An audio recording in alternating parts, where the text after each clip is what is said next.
ಇನ್ನು ಇದೇ ವಿಚಾರಕ್ಕೆ ಸಂಬಂಧಪಟ್ಟಂತೆ ಗ್ಯಾಸ್ ರೀಫಿಲಿಂಗ್ ಬಗ್ಗೆ ಇದೀಗ ಅನುಮಾನ ಹೆಚ್ಚಾಗ್ತಾ ಇದೆ. ಬ್ಲಾಸ್ಟ್ ಆದ ಸ್ಥಳದಲ್ಲಿ ಬಾಂಬ್ ನಿಷ್ಕ್ರಿಯ ದಳ ಶೋಧ ಕಾರ್ಯವನ್ನು ನಡೆಸ್ತಾ ಇದೆ. ಸ್ಥಳ ಪರಿಶೀಲನೆಯನ್ನ ನಡೆಸ್ತಾ ಇದ್ದಾರೆ ಬಾಂಬ್ ನಿಷ್ಕ್ರಿಯ ದಳದ ಸಿಬ್ಬಂದಿ.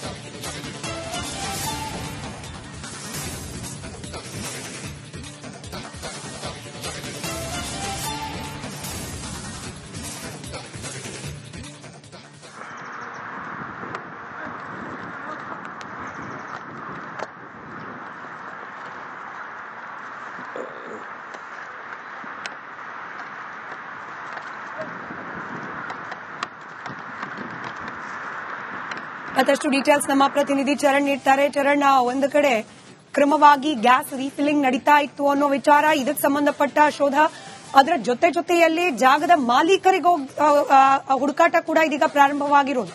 ಸದ್ಯಕ್ಕೆ ಯಾವೆಲ್ಲ ರೀತಿಯಲ್ಲಿ ತನಿಖೆ ನಡೀತಾ ಇದೆ ವಿಚಾರಕ್ಕೆ ಸಂಬಂಧಪಟ್ಟಂತೆ?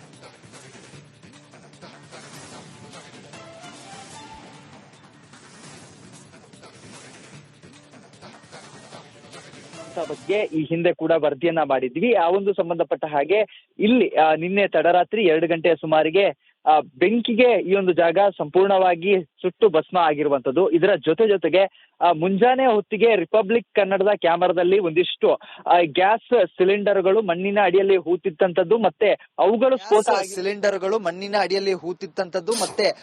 ಸ್ಫೋಟ ಆಗಿರೋದ್ರ ಬಗ್ಗೆ ಕೂಡ ಸುದ್ದಿಯನ್ನ ಬಿತ್ತರ ಮಾಡ್ತೀವಿ. ಈ ಒಂದು ವರದಿಯನ್ನ ಆಧರಿಸಿಕೊಂಡು ಇದೀಗ ಸದ್ಯಕ್ಕೆ ಬಾಂಬ್ ನಿಷ್ಕ್ರಿಯ ದಳ ಬಂದು ಪರಿಶೀಲನೆಯನ್ನ ನಡೆಸ್ತಾ ಇರುವಂತದ್ದು. ಪ್ರಮುಖವಾಗಿ ಈ ಒಂದು ಘಟನೆಗೆ ಏನು ಕಾರಣ ಅನ್ನೋದ್ರ ಬಗ್ಗೆ ಕೂಡ ಪರಿಶೀಲನೆಯನ್ನ ನಡೆಸ್ತಾ ಇದ್ದಾರೆ. ಮತ್ತೆ ಎಲ್ಲೆಲ್ಲ ಸಿಲಿಂಡರ್ಗಳು ಸ್ಫೋಟ ಆಗಿದೆ, ಆ ಒಂದು ಜಾಗದಲ್ಲಿ ಎಷ್ಟು ಸಿಲಿಂಡರ್ಗಳು ಪತ್ತೆ ಆಗ್ತಾ ಇದೆ, ಇದನ್ನ ಕೂಡ ಬಾಂಬ್ ನಿಷ್ಕ್ರಿಯ ದಳದ ಅಧಿಕಾರಿಗಳು ಒಂದು ಕಡೆಯಲ್ಲಿ ಪರಿಶೀಲನೆ ನಡೆಸ್ತಾ ಇದ್ರೆ, ಮತ್ತೊಂದು ಕಡೆಯಲ್ಲಿ ಈ ಒಂದು ಜಾಗದ ಮಾಲೀಕರೇನಿದ್ದಾರೆ ಆ ಒಂದು ಜಾಗದ ಮಾಲೀಕರಿಗೆ ನೋಟಿಸ್ ಅನ್ನ ನೀಡಿರುವಂತದ್ದು. ಕಳೆದ 2 ತಿಂಗಳ ಹಿಂದೆ ಇದರ ಪಕ್ಕದಲ್ಲಿರುವಂತಹ ಜಾಗದಲ್ಲಿ ಒಂದಿಷ್ಟು ವಲಸಿಗರು ಬಂದು ಶೆಡ್ ಗಳನ್ನ ಹಾಕೊಂಡಿರ್ತಾರೆ. ಆ ಒಂದು ಶೆಡ್ ಗಳಿಗೆ ತಿಂಗಳಿಗೆ 5,000ದಂತೆ ಬಾಡಿಗೆಯನ್ನ ಕೂಡ ಈಸ್ಕೊಂಡಿರುವಂತಹ ವಿಚಾರಕ್ಕೆ ಸಂಬಂಧಪಟ್ಟ ಹಾಗೆ ಬೇಗೂರು ಠಾಣಾ ಪೊಲೀಸ್ ವ್ಯಾಪ್ತಿಯಲ್ಲಿ ಎಫ್ಐಆರ್ ಕೂಡ ದಾಖಲಾಗಿತ್ತು. ಈ ಒಂದು ಜಾಗದ ಮಾಲೀಕ ಏನಿದ್ದಾರೆ ಆತನ ಮೇಲೆ ಎಫ್ಐಆರ್ ಅನ್ನ ದಾಖಲು ಮಾಡಲಾಗಿರುತ್ತೆ. ಅಲ್ಲಿ ಬೆಂಕಿಯನ್ನ ಆದ ಸಂದರ್ಭದಲ್ಲಿ ಅಲ್ಲಿನ ನಿವಾಸಿಗಳು ಏಕಾಏಕಿಯಾಗಿ ಖಾಲಿ ಮಾಡ್ತಾರೆ. ಅದಾದ ಬಳಿಕ ಈ ಒಂದು ಜಾಗ ಏನಿದೆ ಈ ಒಂದು ಜಾಗ ಕೂಡ ಆತನಿಗೆ ಸಂಬಂಧಪಟ್ಟಿರೋದ್ರಿಂದಾಗಿ ಇಲ್ಲಿ ಬಂದು ಪ್ರಮುಖವಾಗಿ ಇದೀಗ ಈ ಒಂದು ಜಾಗದಲ್ಲಿ ಕೂಡ ಈ ರೀತಿಯಾದಂತಹ ಬೆಂಕಿಯಾಗೆ ಆಹುತಿ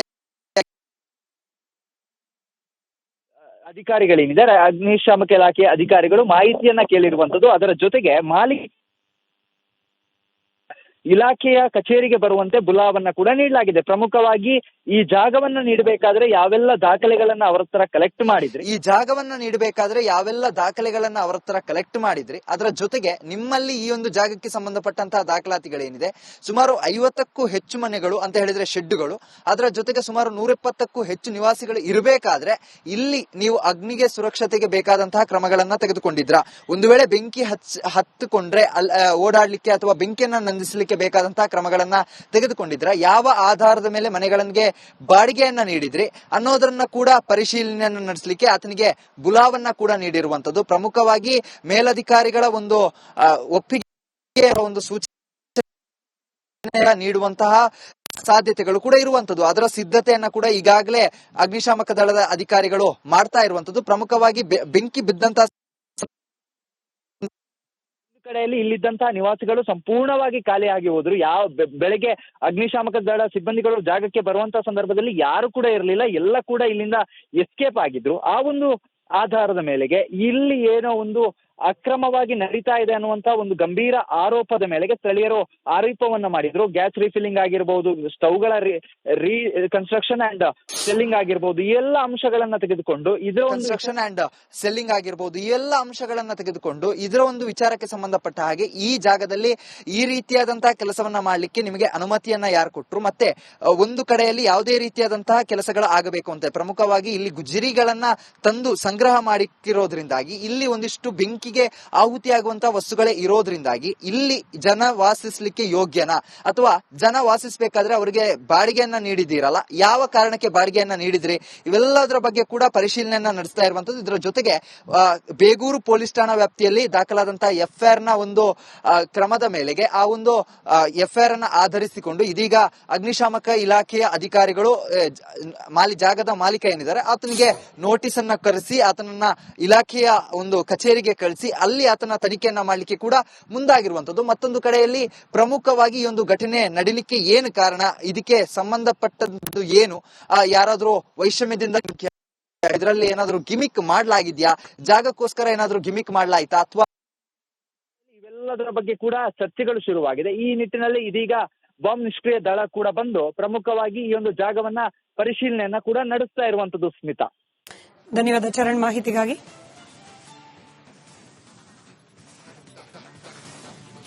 ಇನ್ನು ಇದೇ ವಿಚಾರಕ್ಕೆ ಸಂಬಂಧಪಟ್ಟಂತೆ ಗ್ಯಾಸ್ ರೀಫಿಲಿಂಗ್ ಬಗ್ಗೆ ಇದೀಗ ಅನುಮಾನ ಹೆಚ್ಚಾಗ್ತಾ ಇದೆ. ಬ್ಲಾಸ್ಟ್ ಆದ ಸ್ಥಳದಲ್ಲಿ ಬಾಂಬ್ ನಿಷ್ಕ್ರಿಯ ದಳ ಶೋಧ ಕಾರ್ಯವನ್ನ ನಡೆಸ್ತಾ ಇದೆ. ಸ್ಥಳ ಪರಿಶೀಲನೆಯನ್ನ ನಡೆಸ್ತಾ ಇದ್ದಾರೆ ಬಾಂಬ್ ನಿಷ್ಕ್ರಿಯ ದಳದ ಸಿಬ್ಬಂದಿ.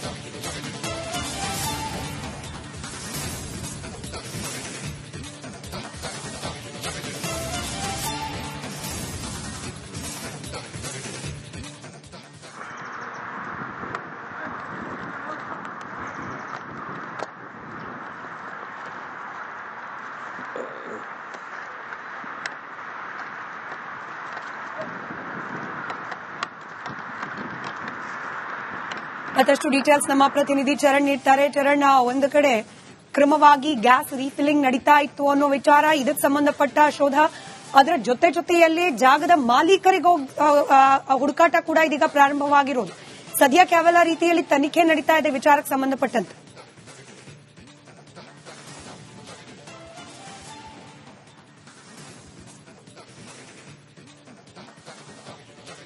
ಬಗ್ಗೆ ಈ ಹಿಂದೆ ಕೂಡ ವರದಿಯನ್ನ ಮಾಡಿದ್ವಿ. ಆ ಒಂದು ಸಂಬಂಧಪಟ್ಟ ಹಾಗೆ ಇಲ್ಲಿ ನಿನ್ನೆ ತಡರಾತ್ರಿ 2 ಗಂಟೆಯ ಸುಮಾರಿಗೆ ಬೆಂಕಿಗೆ ಈ ಒಂದು ಜಾಗ ಸಂಪೂರ್ಣವಾಗಿ ಸುಟ್ಟು ಭಸ್ಮ ಆಗಿರುವಂತದ್ದು. ಇದರ ಜೊತೆಗೆ ಮುಂಜಾನೆ ಹೊತ್ತಿಗೆ ರಿಪಬ್ಲಿಕ್ ಕನ್ನಡದ ಕ್ಯಾಮರಾದಲ್ಲಿ ಒಂದಿಷ್ಟು ಗ್ಯಾಸ್ ಸಿಲಿಂಡರ್ಗಳು ಮಣ್ಣಿನ ಅಡಿಯಲ್ಲಿ ಹೂತಿತ್ತಂತದ್ದು, ಮತ್ತೆ ಅವುಗಳು ಸಿಲಿಂಡರ್ಗಳು ಮಣ್ಣಿನ ಅಡಿಯಲ್ಲಿ ಹೂತಿತ್ತಂತದ್ದು ಮತ್ತೆ ಅವುಗಳು ಸ್ಫೋಟ ಆಗಿರೋದ್ರ ಬಗ್ಗೆ ಕೂಡ ಸುದ್ದಿಯನ್ನ ಬಿತ್ತರ ಮಾಡ್ತೀವಿ. ಈ ಒಂದು ವರದಿಯನ್ನ ಆಧರಿಸಿಕೊಂಡು ಇದೀಗ ಸದ್ಯಕ್ಕೆ ಬಾಂಬ್ ನಿಷ್ಕ್ರಿಯ ದಳ ಬಂದು ಪರಿಶೀಲನೆಯನ್ನ ನಡೆಸ್ತಾ ಇರುವಂತದ್ದು. ಪ್ರಮುಖವಾಗಿ ಈ ಒಂದು ಘಟನೆಗೆ ಏನು ಕಾರಣ ಅನ್ನೋದ್ರ ಬಗ್ಗೆ ಕೂಡ ಪರಿಶೀಲನೆಯನ್ನ ನಡೆಸ್ತಾ ಇದ್ದಾರೆ. ಮತ್ತೆ ಎಲ್ಲೆಲ್ಲ ಸಿಲಿಂಡರ್ಗಳು ಸ್ಫೋಟ ಆಗಿದೆ, ಆ ಒಂದು ಜಾಗದಲ್ಲಿ ಎಷ್ಟು ಸಿಲಿಂಡರ್ಗಳು ಪತ್ತೆ ಆಗ್ತಾ ಇದೆ, ಇದನ್ನ ಕೂಡ ಬಾಂಬ್ ನಿಷ್ಕ್ರಿಯ ದಳದ ಅಧಿಕಾರಿಗಳು ಒಂದು ಕಡೆಯಲ್ಲಿ ಪರಿಶೀಲನೆ ನಡೆಸ್ತಾ ಇದ್ರೆ, ಮತ್ತೊಂದು ಕಡೆಯಲ್ಲಿ ಈ ಒಂದು ಜಾಗದ ಮಾಲೀಕರು ಏನಿದ್ದಾರೆ ಆ ಒಂದು ಜಾಗದ ಮಾಲೀಕರಿಗೆ ನೋಟಿಸ್ ಅನ್ನ ನೀಡಿರುವಂತದ್ದು. ಕಳೆದ 2 ತಿಂಗಳ ಹಿಂದೆ ಇದರ ಪಕ್ಕದಲ್ಲಿರುವಂತಹ ಜಾಗದಲ್ಲಿ ಒಂದಿಷ್ಟು ವಲಸಿಗರು ಬಂದು ಶೆಡ್ಗಳನ್ನ ಹಾಕೊಂಡಿರ್ತಾರೆ. ಆ ಒಂದು ಶೆಡ್ಗಳಿಗೆ ತಿಂಗಳಿಗೆ 5,000ದಂತೆ ಬಾಡಿಗೆಯನ್ನ ಕೂಡ ಈಸ್ಕೊಂಡಿರುವಂತಹ ವಿಚಾರಕ್ಕೆ ಸಂಬಂಧಪಟ್ಟ ಹಾಗೆ ಬೇಗೂರು ಠಾಣಾ ಪೊಲೀಸ್ ವ್ಯಾಪ್ತಿಯಲ್ಲಿ ಎಫ್ಐಆರ್ ಕೂಡ ದಾಖಲಾಗಿತ್ತು. ಈ ಒಂದು ಜಾಗದ ಮಾಲೀಕ ಏನಿದ್ದಾನೆ ಆತನ ಮೇಲೆ ಎಫ್ಐಆರ್ ಅನ್ನ ದಾಖಲು ಮಾಡಲಾಗಿರುತ್ತೆ. ಅಲ್ಲಿ ಬೆಂಕಿಯನ್ನ ಆದ ಸಂದರ್ಭದಲ್ಲಿ ಅಲ್ಲಿನ ನಿವಾಸಿಗಳು ಏಕಾಏಕಿಯಾಗಿ ಖಾಲಿ ಮಾಡ್ತಾರೆ. ಅದಾದ ಬಳಿಕ ಈ ಒಂದು ಜಾಗ ಏನಿದೆ ಈ ಒಂದು ಜಾಗ ಕೂಡ ಆತನಿಗೆ ಸಂಬಂಧಪಟ್ಟಿರೋದ್ರಿಂದಾಗಿ ಇಲ್ಲಿ ಬಂದು ಪ್ರಮುಖವಾಗಿ ಇದೀಗ ಈ ಒಂದು ಜಾಗದಲ್ಲಿ ಕೂಡ ಈ ರೀತಿಯಾದಂತಹ ಬೆಂಕಿಯಾಗೆ ಆಹುತಿ ಅಧಿಕಾರಿಗಳೇನಿದ್ದಾರೆ ಅಗ್ನಿಶಾಮಕ ಇಲಾಖೆಯ ಅಧಿಕಾರಿಗಳು ಮಾಹಿತಿಯನ್ನ ಕೇಳಿರುವಂತದ್ದು. ಅದರ ಜೊತೆಗೆ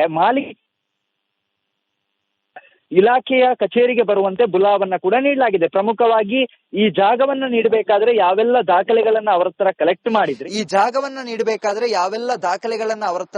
ಮಾಡಿದ್ರಿ, ಅದರ ಜೊತೆಗೆ ನಿಮ್ಮಲ್ಲಿ ಈ ಒಂದು ಜಾಗಕ್ಕೆ ಸಂಬಂಧಪಟ್ಟಂತಹ ದಾಖಲಾತಿಗಳೇನಿದೆ, ಸುಮಾರು 50ಕ್ಕೂ ಹೆಚ್ಚು ಮನೆಗಳು ಅಂತ ಹೇಳಿದ್ರೆ ಶೆಡ್ಗಳು, ಅದರ ಜೊತೆಗೆ ಸುಮಾರು 120ಕ್ಕೂ ಹೆಚ್ಚು ನಿವಾಸಿಗಳು ಇರಬೇಕಾದ್ರೆ ಇಲ್ಲಿ ನೀವು ಅಗ್ನಿಗೆ ಸುರಕ್ಷತೆಗೆ ಬೇಕಾದಂತಹ ಕ್ರಮಗಳನ್ನ ತೆಗೆದುಕೊಂಡಿದ್ರ, ಒಂದು ವೇಳೆ ಬೆಂಕಿ ಹತ್ತಿಕೊಂಡ್ರೆ ಓಡಾಡ್ಲಿಕ್ಕೆ ಅಥವಾ ಬೆಂಕಿಯನ್ನ ನಂದಿಸಲಿಕ್ಕೆ ಬೇಕಾದಂತಹ ಕ್ರಮಗಳನ್ನ ತೆಗೆದುಕೊಂಡಿದ್ರ, ಯಾವ ಆಧಾರದ ಮೇಲೆ ಮನೆಗಳಿಗೆ ಬಾಡಿಗೆಯನ್ನ ನೀಡಿದ್ರಿ ಅನ್ನೋದನ್ನ ಕೂಡ ಪರಿಶೀಲನೆಯನ್ನ ನಡೆಸಲಿಕ್ಕೆ ಆತನಿಗೆ ಬುಲಾವನ್ನ ಕೂಡ ನೀಡಿರುವಂತದ್ದು. ಪ್ರಮುಖವಾಗಿ ಮೇಲಧಿಕಾರಿಗಳ ಒಂದು ಒಪ್ಪಿಗೆ ಒಂದು ಸೂಚನೆ ನೀಡುವಂತಹ ಸಾಧ್ಯತೆಗಳು ಕೂಡ ಇರುವಂತದ್ದು. ಅದರ ಸಿದ್ಧತೆಯನ್ನ ಕೂಡ ಈಗಾಗಲೇ ಅಗ್ನಿಶಾಮಕ ದಳದ ಅಧಿಕಾರಿಗಳು ಮಾಡ್ತಾ ಇರುವಂತದ್ದು. ಪ್ರಮುಖವಾಗಿ ಬೆಂಕಿ ಬಿದ್ದಂತಹ ಕಡೆಯಲ್ಲಿ ಇಲ್ಲಿದ್ದಂತಹ ನಿವಾಸಿಗಳು ಸಂಪೂರ್ಣವಾಗಿ ಖಾಲಿಯಾಗಿ ಹೋದ್ರು. ಬೆಳಗ್ಗೆ ಅಗ್ನಿಶಾಮಕ ದಳ ಸಿಬ್ಬಂದಿಗಳು ಜಾಗಕ್ಕೆ ಬರುವಂತಹ ಸಂದರ್ಭದಲ್ಲಿ ಯಾರು ಕೂಡ ಇರಲಿಲ್ಲ, ಎಲ್ಲ ಕೂಡ ಇಲ್ಲಿಂದ ಎಸ್ಕೇಪ್ ಆಗಿದ್ರು. ಆ ಒಂದು ಆಧಾರದ ಮೇಲೆಗೆ ಇಲ್ಲಿ ಏನೋ ಒಂದು ಅಕ್ರಮವಾಗಿ ನಡೀತಾ ಇದೆ ಅನ್ನುವಂತ ಒಂದು ಗಂಭೀರ ಆರೋಪದ ಮೇಲೆಗೆ ಸ್ಥಳೀಯರು ಆರೋಪವನ್ನ ಮಾಡಿದ್ರು. ಗ್ಯಾಸ್ ರೀಫಿಲ್ಲಿಂಗ್ ಆಗಿರಬಹುದು, ಸ್ಟವ್ಗಳ ಕನ್ಸ್ಟ್ರಕ್ಷನ್ ಅಂಡ್ ಸೆಲ್ಲಿಂಗ್ ಆಗಿರ್ಬೋದು, ಈ ಎಲ್ಲ ಅಂಶಗಳನ್ನ ತೆಗೆದುಕೊಂಡು ಇದರ ಒಂದು ಕನ್ಸ್ಟ್ರಕ್ಷನ್ ಅಂಡ್ ಸೆಲ್ಲಿಂಗ್ ಆಗಿರ್ಬೋದು, ಈ ಎಲ್ಲ ಅಂಶಗಳನ್ನ ತೆಗೆದುಕೊಂಡು ಇದರ ಒಂದು ವಿಚಾರಕ್ಕೆ ಸಂಬಂಧಪಟ್ಟ ಹಾಗೆ ಈ ಜಾಗದಲ್ಲಿ ಈ ರೀತಿಯಾದಂತಹ ಕೆಲಸವನ್ನ ಮಾಡ್ಲಿಕ್ಕೆ ನಿಮಗೆ ಅನುಮತಿಯನ್ನ ಯಾರು ಕೊಟ್ರು, ಮತ್ತೆ ಒಂದು ಕಡೆಯಲ್ಲಿ ಯಾವುದೇ ರೀತಿಯಾದಂತಹ ಕೆಲಸಗಳು ಆಗಬೇಕು ಅಂತ ಪ್ರಮುಖವಾಗಿ ಇಲ್ಲಿ ಗುಜರಿಗಳನ್ನ ತಂದು ಸಂಗ್ರಹ ಮಾಡಿಕ್ಕಿರೋದ್ರಿಂದಾಗಿ ಇಲ್ಲಿ ಒಂದಿಷ್ಟು ಬೆಂಕಿಗೆ ಆಹುತಿಯಾಗುವಂತಹ ವಸ್ತುಗಳೇ ಇರೋದ್ರಿಂದಾಗಿ ಇಲ್ಲಿ ಜನ ವಾಸಿಸ್ಲಿಕ್ಕೆ ಯೋಗ್ಯನಾ, ಅಥವಾ ಜನ ವಾಸಿಸಬೇಕಾದ್ರೆ ಅವರಿಗೆ ಬಾಡಿಗೆಯನ್ನ ನೀಡಿದ್ದೀರಲ್ಲ, ಯಾವ ಕಾರಣಕ್ಕೆ ಬಾಡಿಗೆಯನ್ನ ನೀಡಿದ್ರಿ, ಇವೆಲ್ಲದರ ಬಗ್ಗೆ ಕೂಡ ಪರಿಶೀಲನೆಯನ್ನ ನಡೆಸ್ತಾ ಇರುವಂತದ್ದು. ಇದರ ಜೊತೆಗೆ ಬೇಗೂರು ಪೊಲೀಸ್ ಠಾಣಾ ವ್ಯಾಪ್ತಿಯಲ್ಲಿ ದಾಖಲಾದಂತಹ ಎಫ್ಐಆರ್ ನ ಒಂದು ಕ್ರಮದ ಮೇಲೆಗೆ ಆ ಒಂದು ಎಫ್ಐಆರ್ ಅನ್ನ ಆಧರಿಸಿಕೊಂಡು ಇದೀಗ ಅಗ್ನಿಶಾಮಕ ಇಲಾಖೆಯ ಅಧಿಕಾರಿಗಳು ಜಾಗದ ಮಾಲೀಕ ಏನಿದ್ದಾರೆ ಆತನಿಗೆ ನೋಟಿಸ್ ಅನ್ನ ಕರೆಸಿ ಆತನನ್ನ ಇಲಾಖೆಯ ಒಂದು ಕಚೇರಿಗೆ ಕಳಿಸಿ ಅಲ್ಲಿ ಆತನ ತನಿಖೆಯನ್ನ ಮಾಡ್ಲಿಕ್ಕೆ ಕೂಡ ಮುಂದಾಗಿರುವಂತದ್ದು. ಮತ್ತೊಂದು ಕಡೆಯಲ್ಲಿ ಪ್ರಮುಖವಾಗಿ ಈ ಒಂದು ಘಟನೆ ನಡಿಲಿಕ್ಕೆ ಏನು ಕಾರಣ, ಇದಕ್ಕೆ ಸಂಬಂಧಪಟ್ಟದ್ದು ಏನು, ಯಾರಾದ್ರೂ ವೈಷಮ್ಯದಿಂದ ಇದರಲ್ಲಿ ಏನಾದ್ರೂ ಗಿಮಿಕ್ ಮಾಡ್ಲಾಗಿದ್ಯಾ, ಜಾಗಕ್ಕೋಸ್ಕರ ಏನಾದ್ರೂ ಗಿಮಿಕ್ ಮಾಡ್ಲಾಯ್ತಾ, ಅಥವಾ ಇವೆಲ್ಲದರ ಬಗ್ಗೆ ಕೂಡ ಚರ್ಚೆಗಳು ಶುರುವಾಗಿದೆ. ಈ ನಿಟ್ಟಿನಲ್ಲಿ ಇದೀಗ ಬಾಂಬ್ ನಿಷ್ಕ್ರಿಯ ದಳ ಕೂಡ ಬಂದು ಪ್ರಮುಖವಾಗಿ ಈ ಒಂದು ಜಾಗವನ್ನ ಪರಿಶೀಲನೆಯನ್ನ ಕೂಡ ನಡೆಸ್ತಾ ಇರುವಂತದ್ದು. ಸ್ಮಿತಾ, ಧನ್ಯವಾದ ಚರಣ್ ಮಾಹಿತಿಗಾಗಿ.